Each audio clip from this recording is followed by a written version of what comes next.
So this is the third part video of looking at the short passage questions by looking at different question types. And we've already done, the first video dealt with vocabulary, tone, and attitude. The second video dealt with inference and look back. And so now we're going to deal with primary purpose and author's craft, which are, primary purpose is a pretty specific type of question. Author's craft is actually covers a lot. So the strategy that I always give students to look at is the strategy of, I always tell them to read the question first. For the TSI, for these short passage questions, it's an effective strategy because the passages are so short and they're only going to get one question. So I'm okay with them reading the passage with just that question in mind because I want them to be very efficient in their test taking and I don't want them to feel like they have to agonize over every detail they're reading. If it's a vocab question, see if you can figure out what the vocab word means. It doesn't really matter if you're inferencing at that point, no offense to inferencing, but you're really trying to get the students through the question, through the test as easily and quickly as possible. So read the question first. It builds the purpose for reading. And the other thing that I tell them that I think after a little bit of time sinks in, for it to be the primary purpose or the main idea, it shouldn't be something that you remember reading like once. It should be, the idea should dominate a good portion of the passage. So if the passage is like this long and the person spends this much time on it, well, then it might possibly be the main idea or the primary purpose. So that's something that we spend a lot of time talking about. And I understand that primary purpose and main idea are not exactly the same thing if you want to be a purist. But I feel, again, the strategies that you use to get to the answers in those questions are very similar. Okay, so let's take a look at this. This is a great example of what I was just saying before about how you have to look at what the writer spends the most time on. So if you look at this passage, and again, if you want to pause the video and read it before I talk about it, that's fine, but you're not actually students taking this test, so I'm not going to go through read the whole thing. But what I will point out is it says the primary purpose of the passage, which we pre-read. If I'm doing this with a student, we pre-read this, we read the passage, and then I might say to them, let's go, what is your answer that you think about right now? What theory do you have right now? And so a lot of students are going to be drawn to choice B, the second choice. It doesn't really have a letter, but it's the second choice. Some students will say B out of habit. And the reason that they'll pick this answer, and I think it's always really important to understand why they pick wrong answers, almost as important as why they pick the right answer, is because they remember reading it. That's how the passage starts. The passage starts by defining it. And we've also taught them that the first sentence of a paragraph is the topic sentence, what the whole paragraph is about. So what I say to them there is that, yes, we do teach you, and that's really much more for essay writing than for just any kind of writing. Professional writers don't necessarily always follow the same rules that we do in school, because in school we're learning how to write better. So yes, you do remember reading this, but what I also stress to them is how much of this is what he spends, or she, whoever wrote this passage, this is what they spend the most time talking about. This is where most of the if you will, the real estate of the passage is in this part. They do define it, but that's the only time they ever talk about it. Then they move on to something else, and that's just this part of a much longer passage. So I'll tell them that, like, it's understandable that you were drawn to the second choice. They do define autism. You do remember reading that, but that is a supporting detail. That is just how that is the way they hooked the reader in. Like you guys talk about hooks probably with your STAR essays. But what they spend the most time talking about is the fourth choice. So if you can start to get students to look at these kinds of questions in that way, it's not just about what they recall reading or the one thing they saw or was the first thing they read. It really has to do with what the writer spends the most time talking about. And that's what their primary purpose is. And that's why to highlight what learning environment can benefit a child with autism is going to be your correct answer. It's what the writer spends the most time talking about. So that's how I sort of try to get them to think about these ideas of primary purpose or main idea. Here's another example, and you'll find that it's in the same pattern because once I've taught students to start thinking about that, I want to give them another chance to practice that. What is the main idea of the passage? And then you'll get all these different choices that you can take a look at. And again, If you want to play along at home and you want to pause it and see what answer you come up with here and see how you're doing with these strategies, that's great. I mean, I feel as if sometimes people take for granted that teachers never struggle, that they always know the right answer, that they never get hooked into these multiple choice traps. Well, I do.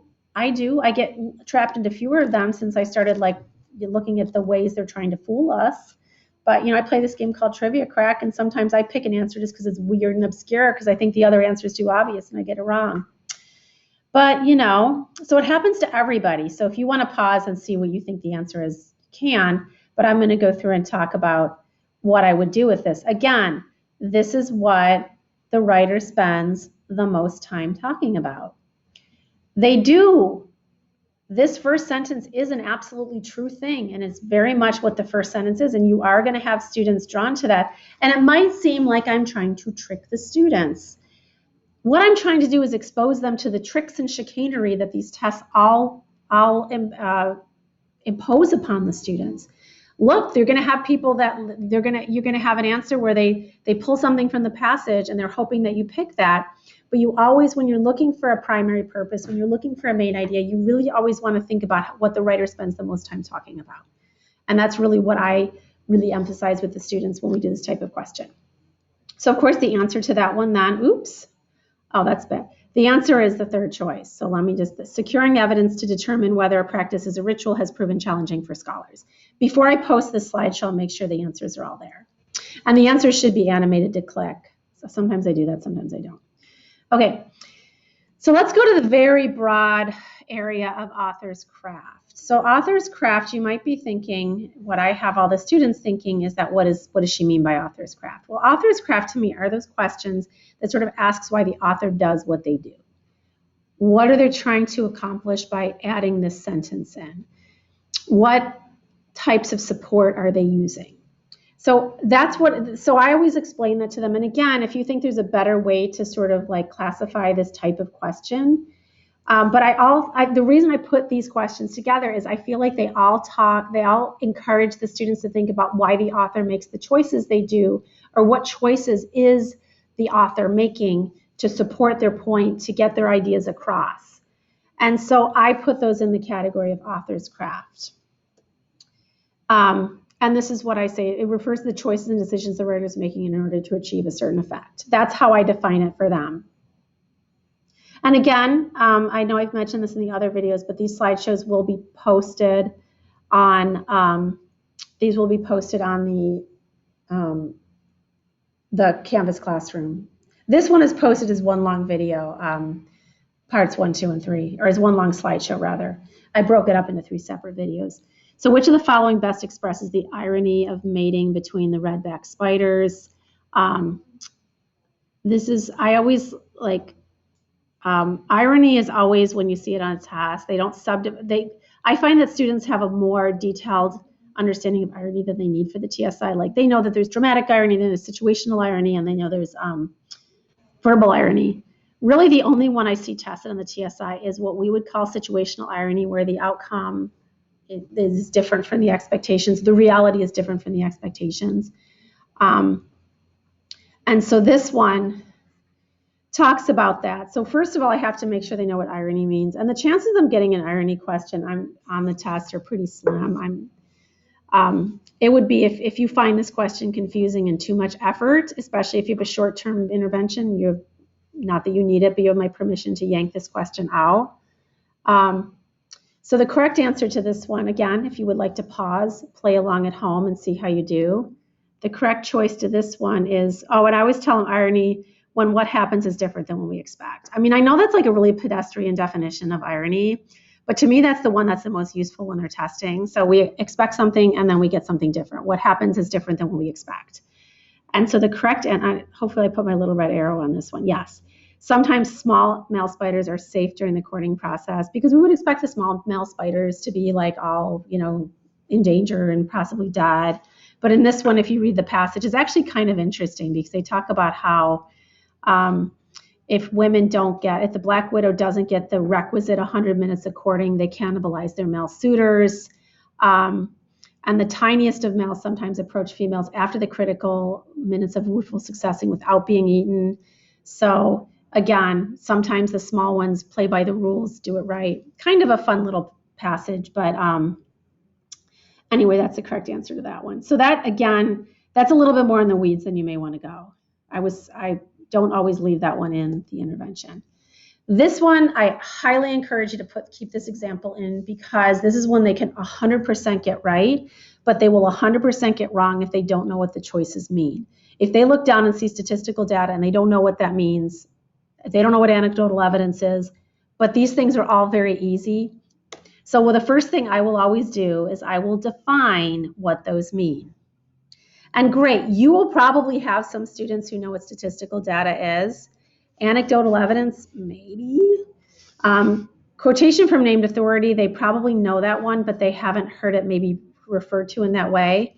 And exposing a misconception, I think that's an important one for them to know as well.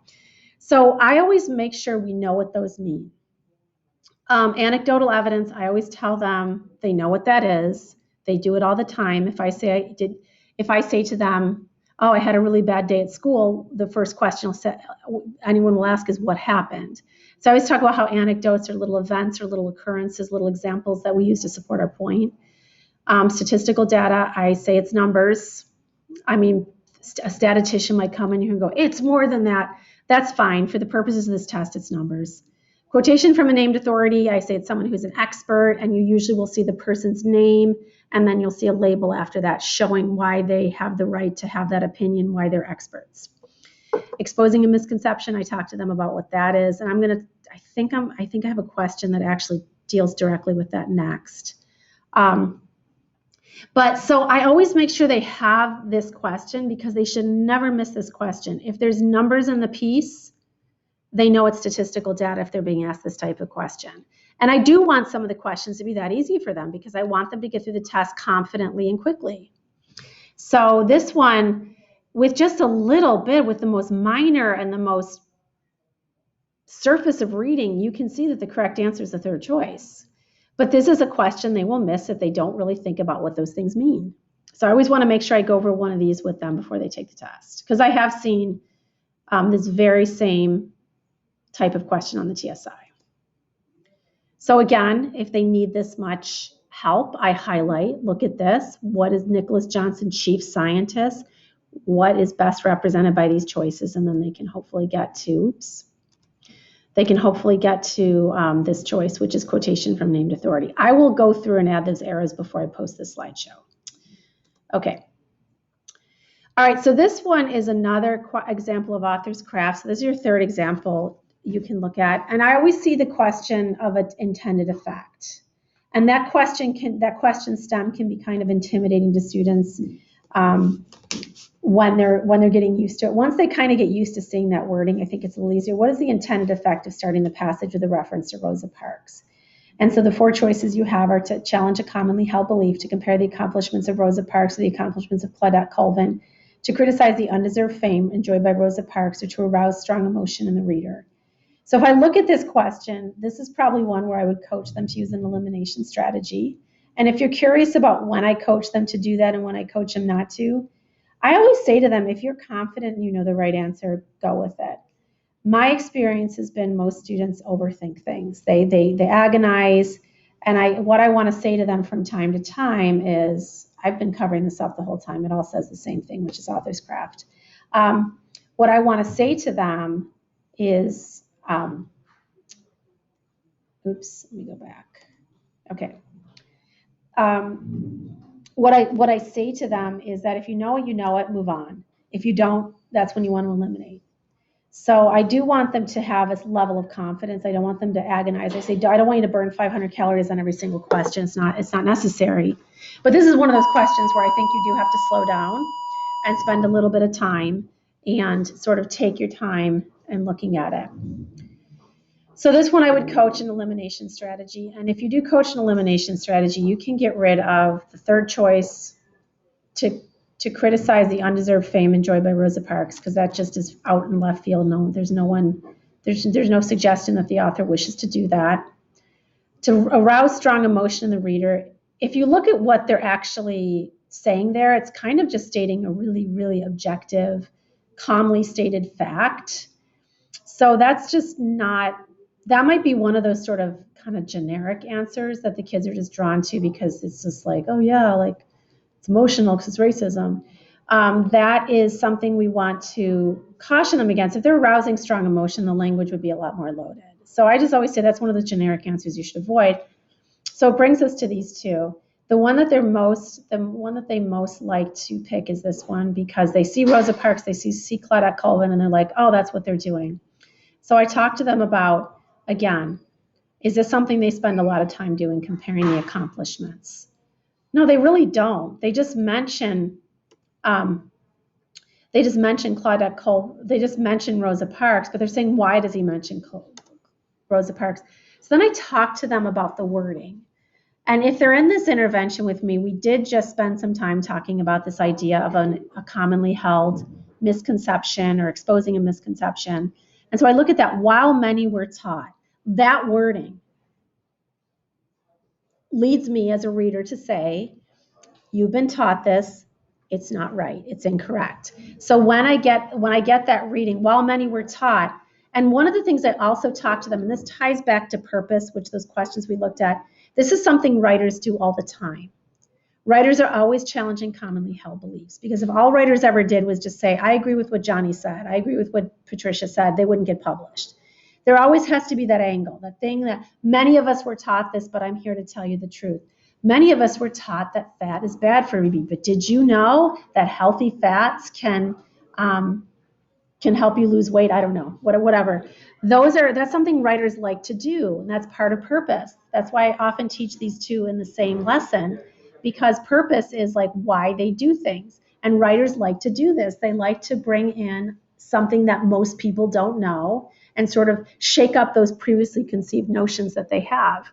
So the reason that he mentions Rosa Parks is to challenge that commonly held belief.